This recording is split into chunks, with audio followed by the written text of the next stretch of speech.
Wesh, bien ou quoi? C'est un truc de ouf, aujourd'hui on enchaîne de ouf, j'aime trop ça. C'est ça qui est bon. C'est ça la magie du direct. Tu sais pourquoi on est ensemble aujourd'hui? Tu le sais ou pas? On va parler de l'un des plus gros événements de cet automne. Ah oui, pour tout te dire, c'est ma série coup de cœur. Je l'aime trop. Oui, clairement. Faites un tonnerre d'applaudissements parce que Jujutsu Kaisen est dans la place. Et Tonton Afro va aujourd'hui, ici même, vous en parler. Dans la joie et dans l'amour. Et ce, juste après le générique. J'arrive en cha-cha-cha, déterre comme le tché-tché-tché. La petite est trop chargée, ce soir je vais la démarrer. J'arrive en cha-cha-cha, déterre comme le tché-tché-tché. La petite est trop chargée, ce soir je vais la démarrer. Ohio Minna, ici Afro, j'espère que vous avez la pêche car moi c'est le feu. Bienvenue dans le Bendo, dans le Banks si tu préfères. Et aujourd'hui on se retrouve, oui, on se retrouve pour la review de l'épisode 1 de Jujutsu Kaisen, disponible tous les samedis sur Crunchyroll. Oui, t'as capté. Bon, je sais ce que tu vas me dire. Oui mais Afro, t'as même pas fait la review finale de God of High School, etc. T'inquiète, ça aussi ça arrive. Tu te calmes, ok? Laisse-nous d'abord savourer, apprécier ce moment incroyable. Parce que Jujutsu Kaisen, c'est pas rien. Mais avant ça, comme tu le sais, n'oublie pas qu'il y a mon nouveau clip qui est sorti. Et si t'as envie d'aller le regarder et donner la force, c'est le moment. Ah bah oui, il est disponible sur ma chaîne musique qui est en description. Tous les liens sont en description. Donc si jamais t'es chaud là, t'es déterminé, tu veux donner la force, t'aimes trop Afro, va. Parce que le clip est lourd, il y a une putain d'ambiance. Et t'es mal extrait. N'hésite surtout pas à aller donner de la force. Bref, parenthèse étant passée, passons maintenant si vous le voulez bien à la review de cet épisode 1 de Jujutsu Kaisen.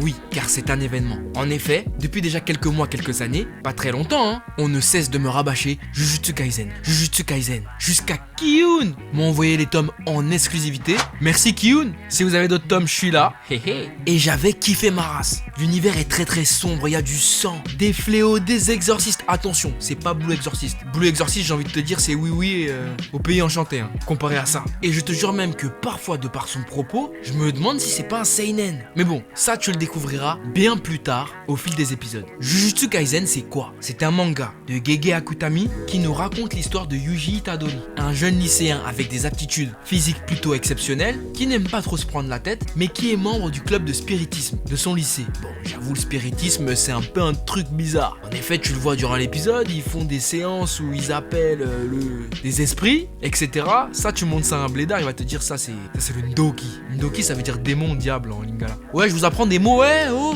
On est aussi là pour, voilà quoi. Échange culturel, les amis. Bah ouais, je vous jure, des fois, ma langue, j'ai l'impression que c'est du japonais. Ndoki. En vrai, on dirait pas un mot japonais. Vous savez quoi, maintenant, on va appeler les monstres là dans Jujutsu Kaisen les Ndoki. Comme ça, c'est fait. Voilà, j'ai décidé comme ça, vous savez. Donc du coup, Yuji dans son lycée, avec les autres membres de son groupe là, il cherche à invoquer des Ndoki, tu vois. Et comme tu t'y attends, ils y arrivent pas trop. Mais le problème, c'est que dans le monde, ou plutôt dans le Japon de Jujutsu Kaisen, les Ndoki, ils existent vraiment. Mais les humains normaux ne peuvent pas les voir, sauf si ils sont sur le point de mourir. Ces bestioles, parfois difformes, se nourrissent de sentiments négatifs des êtres humains. La souffrance, les regrets, la douleur, l'humiliation, bref, tous ces sentiments néfastes et nuisibles attirent les Ndoki. Et du coup, pour lutter contre ça, contre ce phénomène paranormal, on fait appel à des exorcistes. Et pour le moment, dans l'animé, on en a vu que deux. Le premier, c'est le gars avec les cheveux blancs, Satoru Gojo. Lui, je le connais, c'est mon gars sûr. Quand je vous dis que c'est mon gars, c'est mon gars. Vous allez voir, lui là, quelqu'un de quelqu'un.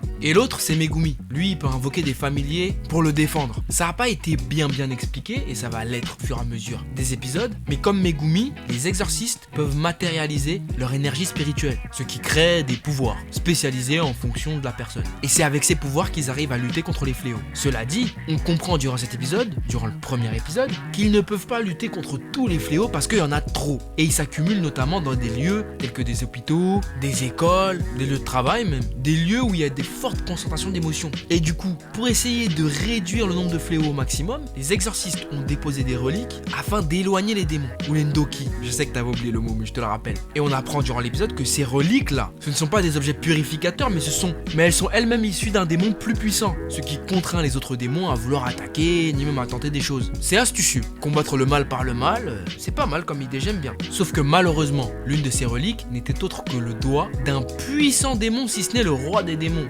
Ryomen Sukuna. Et un jour, le jour de la mort de son grand-père, ses amis du club d'exorcistes, spiritisme si tu préfères, ont déballé la fameuse relique et donc ont attiré des démons. S'ensuit alors une grande bataille avec une animation de toute beauté où on a pu voir Megumi utiliser ses familiers. C'était fat de ouf, c'est dynamique, c'est les studios Mappa, c'est tout ce qu'on aime. Oh Mappa, je vous aime.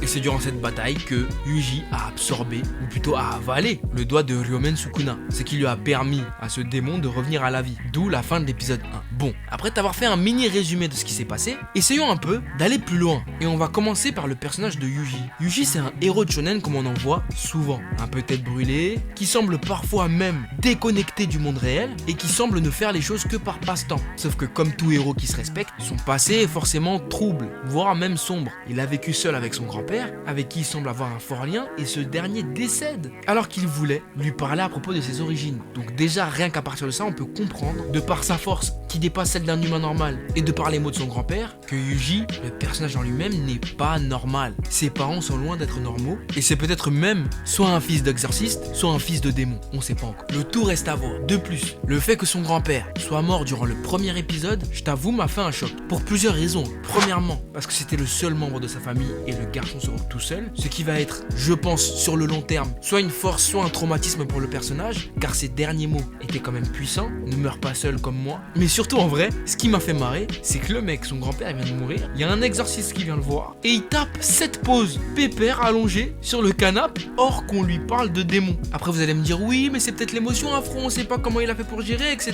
etc.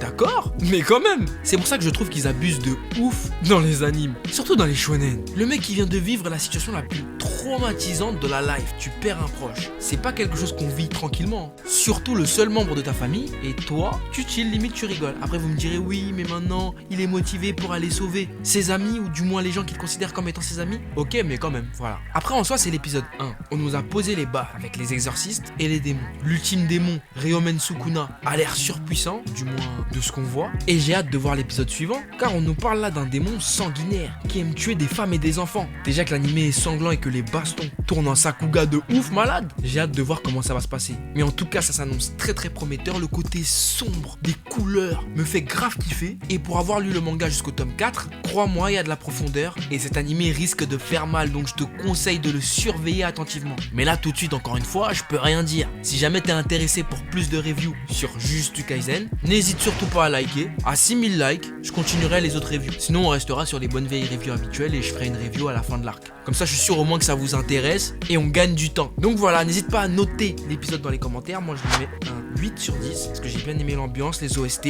c'était vachement cool. Et je pense qu'on avait besoin un peu d'un anime un peu sombre comme ça là. Parce que My Hero, tout ça là, ça va 2 minutes, mais ça là, ça sent l'occulte, ça sent le fantastique, j'aime bien. Donc voilà, je lui mets 8. Toi, n'hésite pas à mettre la note dans les commentaires, j'ai hâte de te lire. Voilà, sur ce, c'est la fin de cette vidéo. J'espère qu'elle t'aura plu. N'hésite pas à mettre un gros pouce bleu si tu l'as apprécié. Abonne-toi à la chaîne et rejoins la famille frérot, c'est important. Suis-moi sur les réseaux sociaux, Facebook, Twitter et Instagram pour ne rien louper de l'actu de la chaîne. Et quant à moi, je te dis à très vite sur cette chaîne pour de nouveaux contenus. Sayonara frérot, bisous.